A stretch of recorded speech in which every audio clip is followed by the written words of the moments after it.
Hey there, Bruce, and welcome back to the Game of Fortune. We are once again playing as Clyde. It has been a while, and it is time for us to head into our second game, because we're the only survivor of the first game for this route. So let's see what everyone has to say about that, shall we? I looked toward the voice and saw that William, Elizabeth, Lilith, and Laura had just entered the room. They all looked tired and beaten, aside from William, who seemed to be as energetic as ever.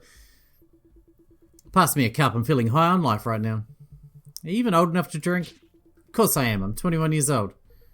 That's a lie, he's 20. What does it even matter? This place isn't a bar. You want a drink? Go make it yourself. I'm not getting into trouble handing alcohol over to someone who's under the legal limit. Whatever, I'll go make myself something. I see that you've all made it past the first round. Congratulations. No congrats are necessary. It doesn't really feel much like a victory.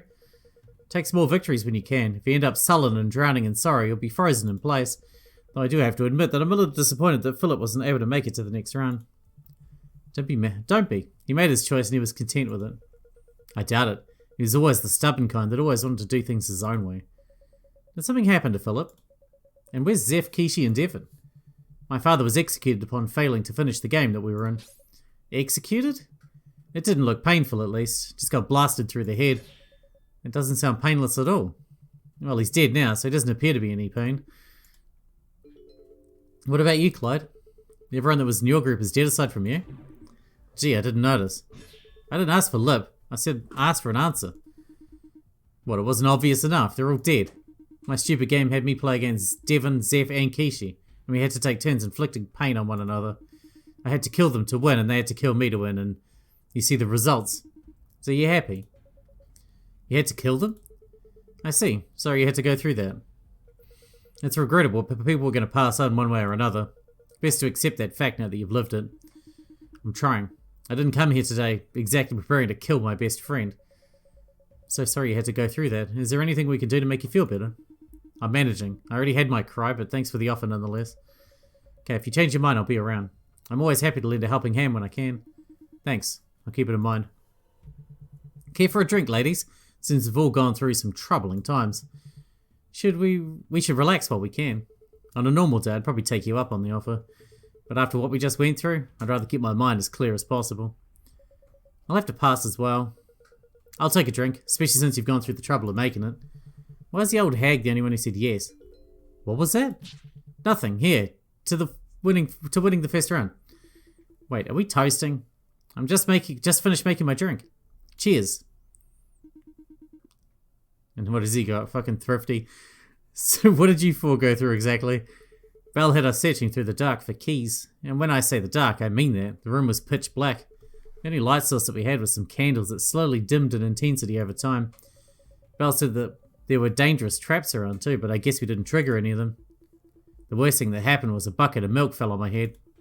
The floor turned into Legos once, a bat flew into my face, and I'm pretty sure that there was a doll that was following us around.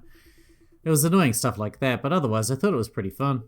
It was fun because you kept using the opportunity to scare us whenever we lost sight of you. Well, I thought we ought to have a little fun since we weren't in any real danger. Don't make assumptions like that. One of those traps could have easily ended your life. I'm too cool to go down to some stupid little trap. He's got confidence, I'll give the kid that. Too bad the rest of his head is pretty empty. Hey, who are you calling a kid? So your game was just a hunt through the dark with no casualties? I'd say that's a pretty scary game that you went through. If you're ever feeling scared, know that I'll protect you. Thank you, sir. It does feel nice to know that you'll have our back if anything dangerous happens. That's right, you can leave it to Jade to pave the way.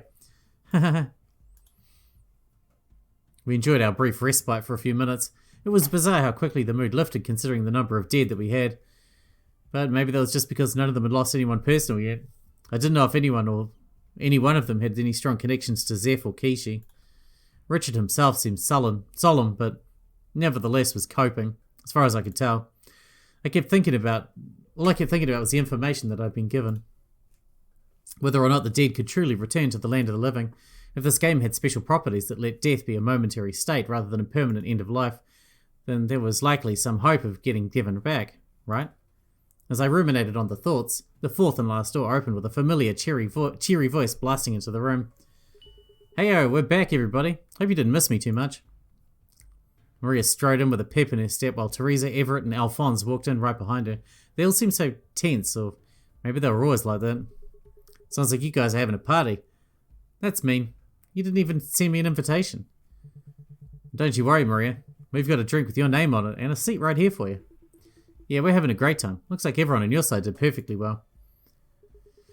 We sure did. All we had to do was like some lame-ass puzzle. Sour Dunko or something like that. Sudoku. Right, that game.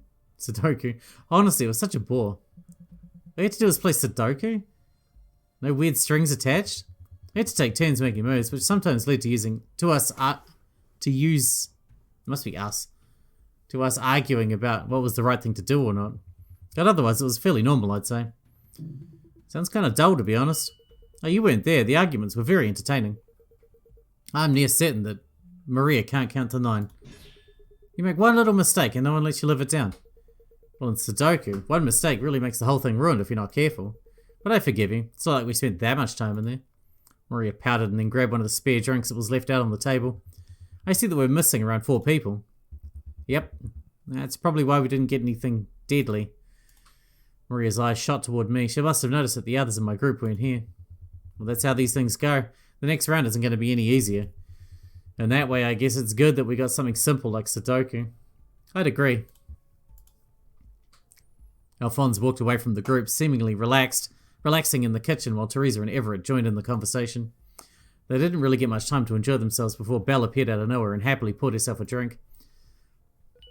This is a real nice party you got going on here. Food, drinks, entertainment. But I'm sorry to say it's going to come to a close now. We've got a game to run after all. But I'm only on my 3rd drink. You'll have to make it your last then because we're moving on. If we don't get a group of 4 to enter the first door in 4 minutes or so, I'll have to use more exciting methods to get you interested in playing. And we wouldn't want that now, would we? She looked over at Laura, who seemed spooked by Belle's appearance, no doubt because of what happened last time. So good luck in the next round. She took one final sip of her drink before poofing away. Way to kill the mood. She is right though, we might as well organise ourselves up into groups again. Personally, I'd like to join Clyde if that's alright with everyone. Why do you want to join me? Well, I don't have my father and you don't have your friend. I figured that we might as well have one another's backs. Plus, you're not really as annoying as some of the other people here, namely William. I'd make a great partner. You just can't handle my amazing charisma. I'd rather have William than fucking Jade. That's exactly what I'm talking about. Sure, I don't mind you sticking with me. Cool. Then all we need to do now is pick a door and get 2 other people to join us. I wouldn't mind joining with you and Richard. You seem nice enough. Hold on, I'm against this. Clyde had to kill 3 people in order to survive. If we get put into some game against him, then I'd rather not have him as an opponent. It's not like he did it because he wanted to. It could be any of us. We just got lucky. In some ways, that's true. Lilith stared at me for a few seconds and then at the doors. I'll go with you if you choose to go through the 3rd door. Any reason why you want that door? Less odds of us having to kill one another. You think so? I thought it was random. Get real. The rules state that exactly 4 people have to die in each round. You know the reason why some of us got such tame games. Because 4 of us had already died. Exactly. And Belle probably couldn't risk any of us actually dying or she'd be breaking one of her own rules. That's also probably why Everett, Maria, Teresa and Alphonse wanted that room during the first round. The chances of dying are pretty low. I never really thought about it that way. Makes sense, but won't other people gun for that door too? I mean, if you figured that out, surely some of the others have to. She's right, most people I'd imagine have figured that out. Alphonse cut into the conversation and looked between Richard and I. It's a double-edged sword though, because if nobody dies up to that point, then everyone has to die. You can't, there's no chance of winning. Being the last to play essentially lowers your chances of having to do anything. At least it does on average. That or it changes what kind of games you'll be playing.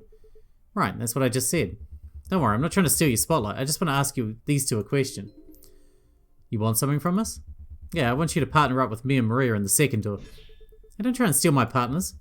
They don't belong to you, I'm just offering them an option. William, Elizabeth, Everett and Teresa said that they'd take the 1st. That just leaves the 2nd and 3rd ones. I want to take the 2nd one, so I figured I'd let you know that the option is on the table. Or at the door, I suppose. Why don't you want to take the 3rd door? You could just take Clyde in my place and go along with Lilith and Laura. There are two reasons, really. The first is if there's risk involved with entering the last door. I'm not really feeling it this time around. And second, I don't really think that I'd be happy with myself if I had a hand in Laura's death somehow. But you're fine with me dying? You're tough enough. I'm sure you can handle whatever gets thrown your way. But Laura, she seems like a dainty flower. That'd get too emotional if things go dire. I'm not really good at dealing with women like her, so I'd rather not have to worry about it. Thank you? That just means you're fine with one of us dying then. Yeah, pretty much. But who knows? Maybe we'll end up working together. Maria seems pretty excited at the prospect anyway. So think it over. Not like you have to make a choice soon anyway. With that, Alphonse walked back over to the couch and took a seat, closing his eyes and taking a nap. The choice is yours, but if you want to come along with us, then just meet us by the door.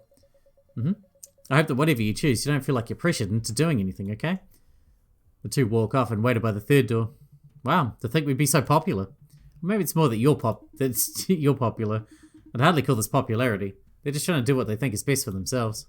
Well, Lilith and Laura don't really need us at all. If they want the best odds of not getting into dangerous scenarios, then Jade and Grant can be their partners. But I'm sure you'd make Laura happy if you were to join them. But Lilith would be pissed, no doubt.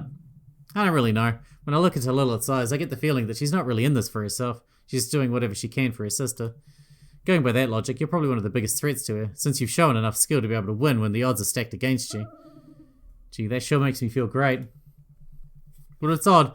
I feel for the same reason. That's why Alphonse invited you. If I had to guess, he seems to be comfortable with the idea that you'd somehow end up eliminating him from the game. Now, why would you think that? It's just a hunch. Maybe he respects you. He seems like the type of person that appreciates it when someone does what has to be done, even if they don't like it. But again, that might just be misinterpreting what I'm saying. Anyway, a more important question for us, or rather you, is who you're comfortable with teaming up with. Remember, no matter who you pair up with, there's a chance that any of us could die. So while it might seem nice to pair up with someone you like, you might have to, make a decision that'll weigh on your heart, even if ultimately the consequences for them aren't serious. Yeah, you got a point. I looked between my two options. I could agonize over this for hours, but I decided to just go with my gut. For this round I pair up with... Let's go with Laura and Lilith. We've never played with Lilith before, but we've played with Laura, Alphonse, and Maria for extended periods of time. Just not Lilith. So I don't really know anything about her, although she seems like a big fucking bitch, but... obviously that's just her outer appearance. Her outer... what she gives off, her mask, Anyway, fuck it. Let's get in. We could join Lilith and Laura. What, do you not like the idea? No, it's fine. Don't worry about it. I'm just wondering why you wanted to join Lilith is all. She's abrasive. Yeah, that's the word. Just doing it because I like the idea of being able to survive. Lilith makes a good point that we'd have better odds if we go into the last door. And I'd rather not have to do any more killing if I didn't have to. I understand, though it might be useless to expect that you won't have to kill them anymore after this. I suppose you could just choose to die. Anyway, we should go and let them know that we're going to join them. Yeah. So I'm guessing you're coming over here because you want to join me and my sister, right? Yeah, we think it'll work best for us to join you in the third door. I'd say it's a smart move. Are you alright, Laura? We didn't ruin your plans, did we? Oh, no, it's nothing like that. I didn't mean to give that impression. I was just thinking that it feels a little unfair, to have us in a group with you. Both of you have lost someone important to you, and you're strangers to one another. If we were to have to team up against you, I feel like it wouldn't exactly be fair. That's what you're worried about? Laura, it wouldn't matter whether they joined us or not. This was bound to happen. Every other group still has their partner pair. Even if we join Maria and Alphonse, the situation would be the same. I suppose it's true. I just can't really imagine the pain of losing someone you're close to. I mean, that was your father, right? And Clyde, you lost a dear friend as well. I don't know what I'd do if I lost Lilith. I feel like I would just lose myself. Well, it's a good thing you still have your sister to support you, then, huh? I didn't mean to... It's fine. It's not, but I really doubt that Laura meant to sour my mood by mentioning it. I'll manage. My father wouldn't want me wallowing in despair over his death. He was always the supportive type. I'm sure that even in death, he'd push me onwards and upwards. Sounds lovely that you and your father got along well. I'm relieved to know that his death hasn't broken you. A decent fatherly relationship. Couldn't relate to that. Anyway, now that you know we'll be joining you, I guess we should tell the others. Right, they'll probably want to know how the groups got organised out. Well then, let's go tell them. We wouldn't want them to get shocked later. Maria was lounging alone on the couch, and as we walked over toward her, she gave us a friendly wave. What's up, party people? Not much, we just wanted to let you know we'd be going along with Lilith and Laura in the third door. Oh, you're not coming with Al and I? Afraid not. Hope we didn't put a damper on your spirits. Nah, it's fine. I'm just not used to rejection all that much. Don't make it out like I was trying to get close to you. Oh, the pain of rejection stings once again. Where's your buddy Alphonse? He ain't with you? I think he was talking with Grant and Jade in the kitchenette. I mean, that's probably where he is. There aren't really a lot of places to relax around here. He's chatting with Jade and Grant? Huh. Might be more of an interrogation than a talk, though. He likes getting information from others, so I can see why he'd want to chat with Grant, though. Do they know each other? Personally, not that much, but I mean, I guess it's more accurate to say that he knows of him, not the other way around, though. I see. What about Jade? Dunno. I'm guessing that Jade is there because I didn't want to deal with him. Are they going to be okay? They'll be fine. Al's not going to rough them up. He's not the kind of person to resort to violence to get what he wants. That's good. I wouldn't want either of them to get hurt before their next game. Especially Jade. He seems like such a friendly face. What? Let me echo that thought. What? Is that odd? He's been nothing but kind and friendly to me. Yeah, because he wants to get under your skirt. Probably further than that, too. Lil, it's not like that at all. He was just being nice, helping me get over my nerves. I doubt that he wanted anything more than to just help me out. Well, there are good people in the world that do just want to help. Either way, he'll be fine. If you want to go and check up on them, just to be safe though, they're not too far off. I think I'll go do just that. Not that I'm worried, but, well, talking with Jade helps set me at ease. And who knows how much longer he'll be around. Hopefully not that much longer. Laura shot Lilith a death glare that seemed to freeze her sister up for just a moment before she walked off. Never would have imagined Laura could make you shiver like that. Shut up. I guess she could be a bit bolder at times. That's good. Especially here, you've got to be able to stick up for yourself. She'll be fine. I'm not going to let anyone take advantage of her. Don't you have faith that your sister can take care of herself? That's not the point. I'm sure that Laura can make good decisions on her own. But this is a different beast. The consequences for getting fucked over is literal death. It doesn't hurt to have some extra help in that regard. That's fair, but you should also know that if you end up trying to protect her all the time, there might come a point where you'll, be forced to kill her. That won't happen. If I have to, I'll give my life to save my sister. That's some serious dedication. It's just what will have to be done. You three are terrible at setting the mood for a good conversation, you know that? Well, you want me to act all cheery and gossip as if I'm not in some horrible death game. I'm just saying that it would do wonders for improving your mood. And if you're in a better mood, you'll probably do better in whatever game you end up in. Is that a fact? Not a fact, but just think about it. If you're brooding and gloomy, you're not in tip-top mental shape. So cheer up. It's a practical solution. Seems to me that the gloomy types are all the rage right now. Huh? Gloomy? Hey, Grant. We were just talking about the mood and how if you're in a better mood, you'll probably perform better in a game. Well, I suppose there's probably some truth to it. If you lose all drive and motivation, then more likely than not, you're going to give up when things get tough. I feel like motivation and mood aren't exactly one and the same here. And it feels less inspiring to hear from someone that looks like they just got fired from their job. Sorry, I'm just a little exhausted. Alphonse can really dredge up some painful questions when he really wants to. That sounds like Al, alright. What's he doing now? I think he's talking with Jade, and Laura's just listening in. Pretty sure that he's not interrogating them like he did me, though. Why would he want to interrogate you? You can say I had a troubled past. I'm guessing that he heard about it and wanted to learn more of the details. Really have some kind of complicated troubled past? It's hard to believe. You look like you wouldn't sit down in a tree trunk because you're afraid of squishing an ant.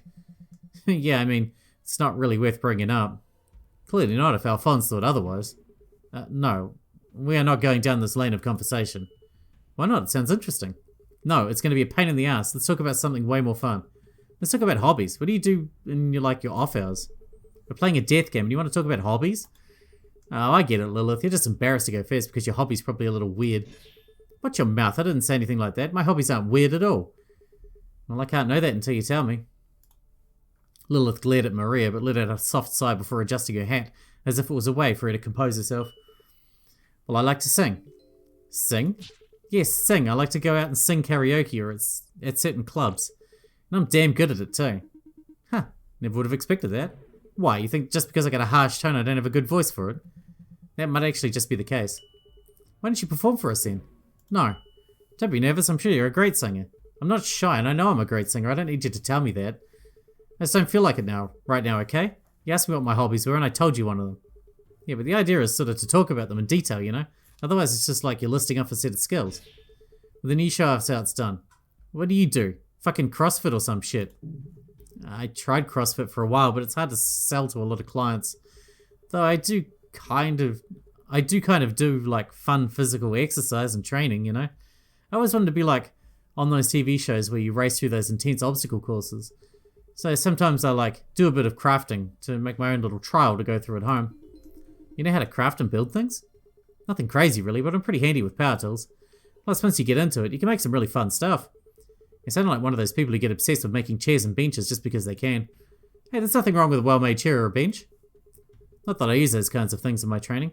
I'm talking like monkey bars and hooks in the ceiling to leap from. What kind of training are you doing? The fun kind, you know. I'll be on TV and stuff. I think I know what she's talking about. Like Wipeout, American Samurai Warrior, or something like that anyway. I could go on it at length, but I don't want to hog the spotlight, so why don't you go next, Grant? Huh, me? No, I don't really have anything all that interesting to talk about. Come on, there has to be at least something that's interesting about you. Something that even you do have a little fun, right? Well, I like to dance. Dance, huh? Maybe you and Lilith should do a show together. How good are your moves? Is she actually considering it? Oh, well, I mean, they're okay. Just okay. How long have you been dancing for? I mean, everyone dances in their life, right? It's not like I sort of decided one day I was going to be good at it. It's just something I like to do, usually in private. I'm not really keen on going out to clubs or showing off. That's lame. The hell are you dancing for if you can't show off to anyone? It's not like I wouldn't, it's just that now's not really the best time, I guess. Maybe after today I might be willing to try going out a bit more. Assuming you somehow survive, then maybe that'd help. Get that sad look off your face. Right. Look, now you two have something to fight for. You two can perform your song and dance for us. I already have something to fight for. Don't force this show onto me as a motivation. Though I guess it wouldn't be too bad if somehow we both survived. Well, I'll consider it at least. Again, assuming that everything works out here. What about you, Clyde? Any interesting hobbies you have? He's a gamer, yeah. Well, I like to play games a lot, though I'm trying to cut back recently. Video games, I'm assuming. Yeah, I used to be really good at MOBAs, but I don't really play a lot of them anymore. Why's that? Oh, that's just... I really don't want to have to admit that I dropped out of college because of a game addiction. There were probably some other games that got more interesting. I mean, you kind of bounce from one game to another, right? Oh, yeah, it's kind of like that. Well, like I bounced off that game because of the shock and pain associated with it, but yeah, better than nothing. Nowadays, usually prefer board games and watching nature documentaries. What? Well, if you play a lot of games, then I'd assume you're right at home here. After all, this is just going to be a bunch of games to test whether you or not you can survive. I don't think that's fair, especially since the game I just played wasn't anything like I ever experienced before. No one willingly plays a self-torture simulator. Though some might argue that that's what MOBAs really are. I'd really hope not. I guess it's about as good a hobby as any. Games have been around since like forever now, right? Well, video games are more recent, at least they're relatively recent compared to the entirety of games as a whole. Our generation grew up with them after all, so it's not that uncommon. Yeah, I didn't really play a lot of those growing up. Didn't seem all that interesting to our parents, or maybe they were afraid they'd corrupt us. Well, that just leaves Richard then. Let me guess, the guy probably draws and paints a lot in his spare time. Just because I'm an artist doesn't mean that art's my only hobby. Well, enlighten us then. What's something else you do that you really love to do? I really like thought experiments. Thought experiments? I knew I liked this guy. That's what's considered a hobby nowadays? Well, don't judge me. When you have a father that teaches philosophy, you tend to learn about things at an early age. I thought it was interesting, so sometimes I just read up on those kinds of things.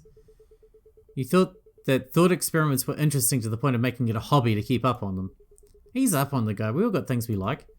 Yeah, I guess there are worse things you could be into. Well, what's one that's your favourite, Richard? Well, I'm not going to talk about it if you're all uninterested in it. I'm interested. Don't be so sour. If you think they're interesting, but there's probably something cool about it, right? I don't know if I call it cool, but it would make you think for a moment. I guess I could talk about my favourite one since it's kind of related to what we're doing here. Really? In a way. Depends on how you think about concepts like the body, soul, and things like that. Anyway, have you all heard about the mind-body problem? Can't say I have, really. Well, it's a fairly complex question that was introduced by René Descartes in the 17th century. Primarily, it was a question as to the relationship between the mind, body, and consciousness. René Descartes? Descartes, like you and your father? You mean that you're a descendant of this old philosopher? No, at least I'm pretty sure that we're not. But I suppose it is interesting that I found myself drawn into his philosophy on mind-body dualism. Anyway, the concept is that the mind and body are functionally distinct entities that are fundamentally different in nature to one another.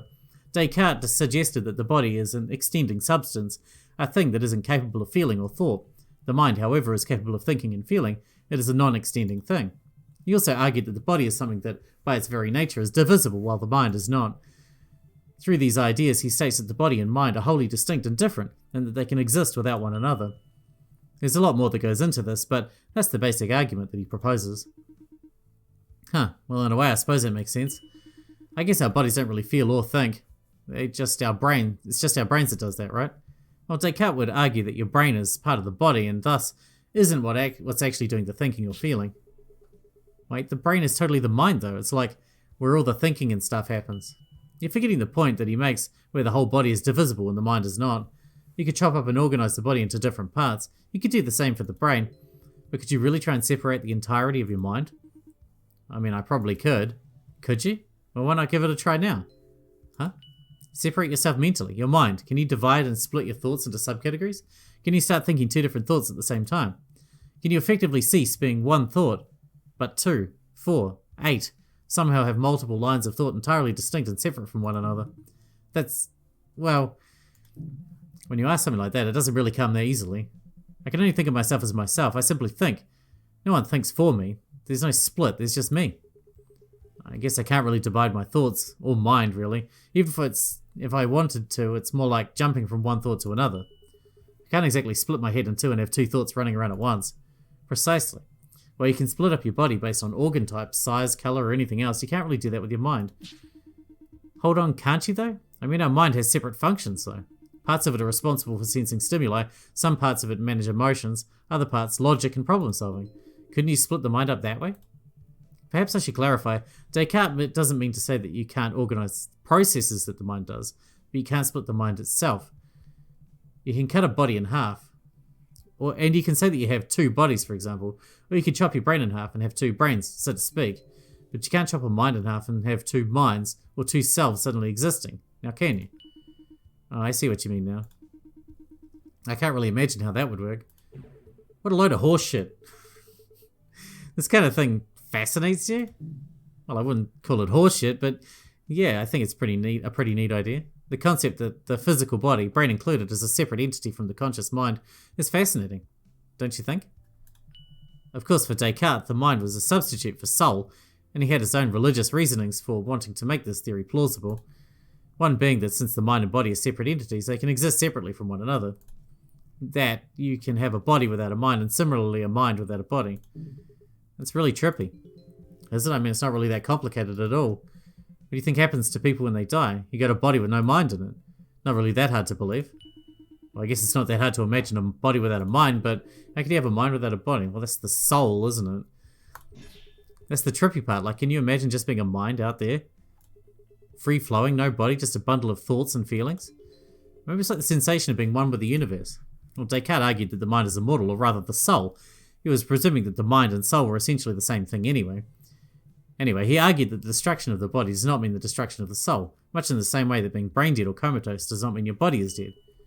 Oh yeah, alright, that makes sense. But if that's the case, then what happens to your soul?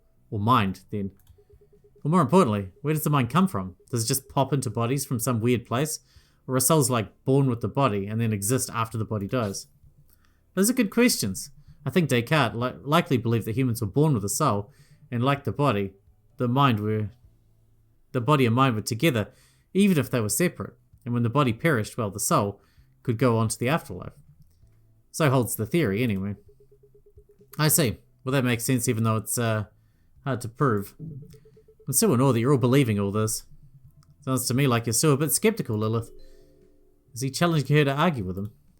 Never would have imagined Richard to be the argumentative type. I mean, it's a thought experiment. It's not about belief, is it? It's just about thinking about it. He's not saying he believes it. Well, maybe he thinks it'll be fun to argue with Lilith. Of course I do. The concept that the mind and body are separate entities just doesn't make a lick of sense to me. Doesn't it? I mean, he made a convincing case. The brain is responsible for thought, intelligence, and consciousness. It's a complex organ of various neuron hubs that interact in ways that we understand and ways we don't. Suggesting that some kind of ephemeral soul is responsible for consciousness is just nonsense. Interesting. Then can you with certainty say that there's a specific process or organ responsible for what we think of as consciousness?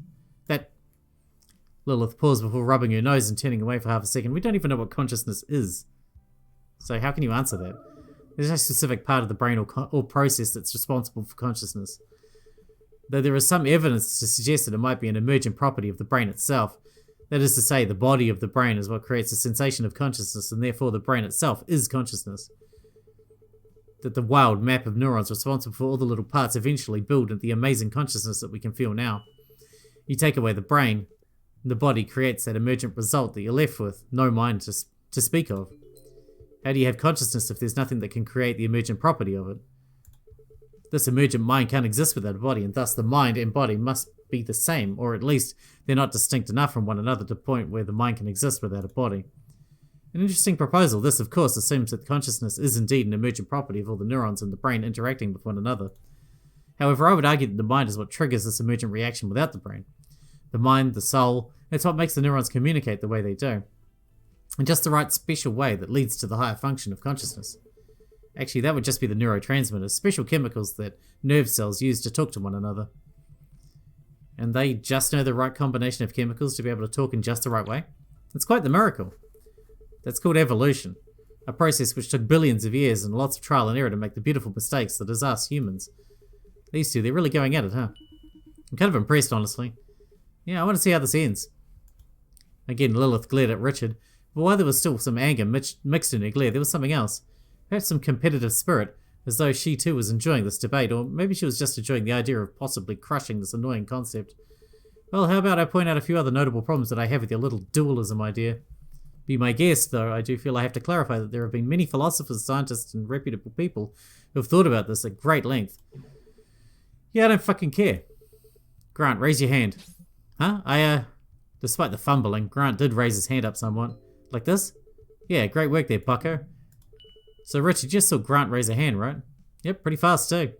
You said the mind and body are separate and distinct entities. The mind does the thinking and feeling, and the body is the thing that moves. You also stated the mind is a, what'd you call it? A non-extending thing. I'm assuming you mean immaterial.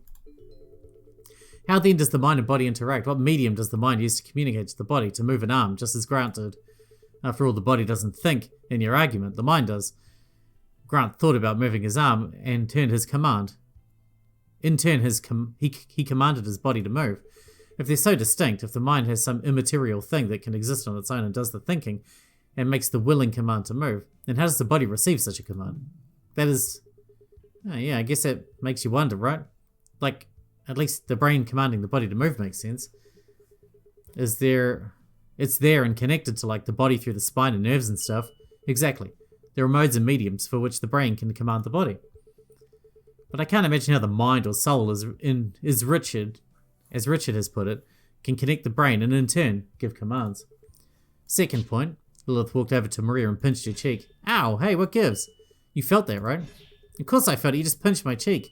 Point 2, similar to what I just said, how does the mind receive stimulus and interpret information in order to be able to feel? You made a case that the body doesn't feel. That it's the mind that does so. Yet how is it possible for the body to send some information or stimuli to the mind that it has felt pain, or show an image of life that it can see, or process sounds? The brain certainly has capacity to do such things since the nerves can process all the stimuli from the body, but the mind? There's no interface, no means to connect or pass along such stimuli to this mind, and yet somehow Maria is able to feel pain. Why'd you have to pinch me to prove this point? It's more fun to do demonstrations. Well, you do make some valid arguments. Of course I do, because that's how the brain and body work. They both exist in the physical realm. That's how they communicate. That's how it works.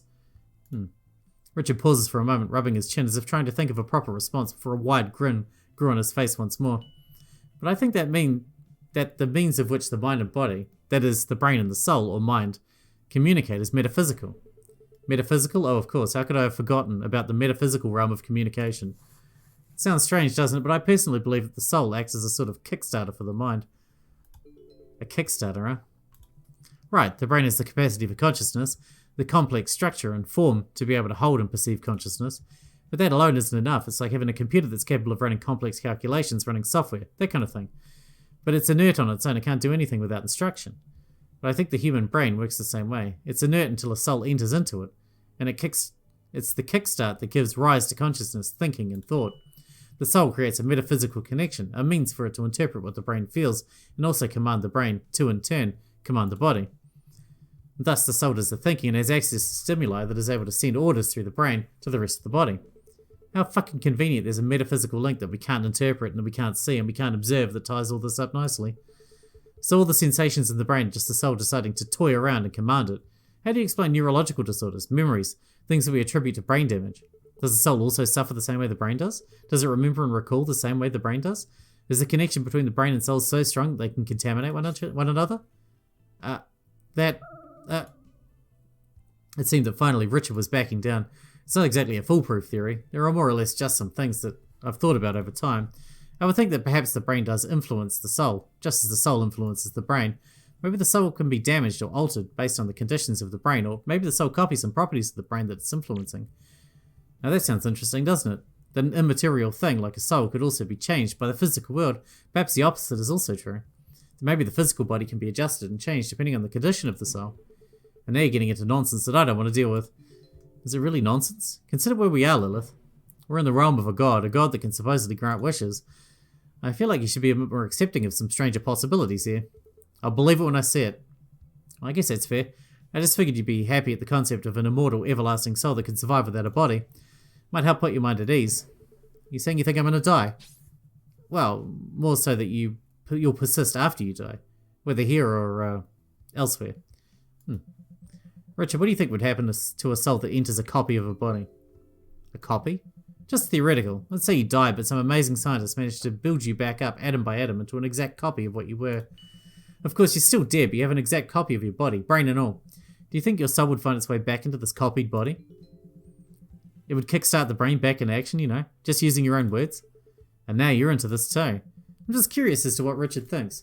Well, I guess it depends if you think the soul is drawn to a brain that's similar or even the same as to what it's used to. After all, it might not be able to think about inhabiting a brain or body that's so alien to itself. So I guess if it were somehow an exact copy, I'd say it would probably end up popping back in, assuming that doing so would revive said body. Interesting. Wow, you three really are liking this kind of stuff. It's not a matter of liking. I feel like this is the kind of argument that I hear from the loons that I work with. You must work with some real interesting people then. Sure, interesting. Like how being eaten by a frenzy of piranhas would be interesting. A soul entering back into a copy of a body. That's some wishful thinking if I ever heard of it. Devon, wherever you are, I hope you're at least resting peacefully. Or watching over me if there's some weird inert copy of you out there that, then go pop into that. Now I'm just getting desperate. Alright, we're going to wrap this one up here because we're out of time for today. And we didn't even get into the next game yet, because we were too busy talking about philosophy. But next time, I guess. Game. Till then, thanks for watching. I'll see you in the next one, Bruce.